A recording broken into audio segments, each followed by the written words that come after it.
তো বন্ধুরা আজকে এখন বড়ই ভর্তা বানাইমু আর বড়ই ভর্তা খাইমু। তোমরা দেখো বড়ই ভর্তা কিলা বানাই আর আমরা রুমো বড়ই আমরা রেডি করি আর বর্তমানে এখন আরো গ্লাসও কুটমু ওটা দিয়া কুটিয়া খাইমু। ধনিয়া পাতা আছে, লবণ, তারপরে তেল, মিঠা তেল দিমু, মরিচের গুঁড়াও একটু দিমু। এখন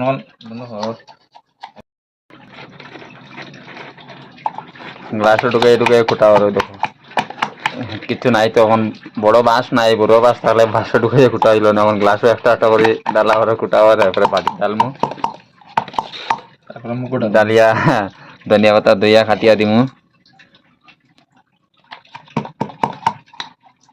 তো বড়ই মোটামুটি কুটা হয়ে গেছে, এখন তেল দিয়ার আমি আর এদিকে এখনো কুটে একটু রয়েছে বাকি। মোটামুটি সব রেডি হয়ে গেছে, তখন লবণ দেওয়ার পরিমাণ মতো লবণ দেওয়ার, মরিচও কুটা হয়ে গেছে, ধনিয়া পাতা খাটা হয়ে গেছে, আমার সব রেডি হওয়ার মাখা হয়ে যাব। তেল দিয়ে ছাড়ছি, তেল দিয়ে ছাড়ছি। তো বড়ি ভর্তা রেডি হয়ে গেছে, যদি খাও সেই টেস্ট। এটা নজর লাগতো না, শুকার নজর লাগে না আমি জানি। লবণ কম হয়েছে বুঝা যায়, লবণ একটু কম হয়েছে বুঝা যায়। না পারার কি মাছ না দাদা বাটি টান দিয়া লইয়া যায় আমার দেন না। ওই তো রেডি হয়ে গেছে, খাইলি আর তোমরা সবরে তুইয়া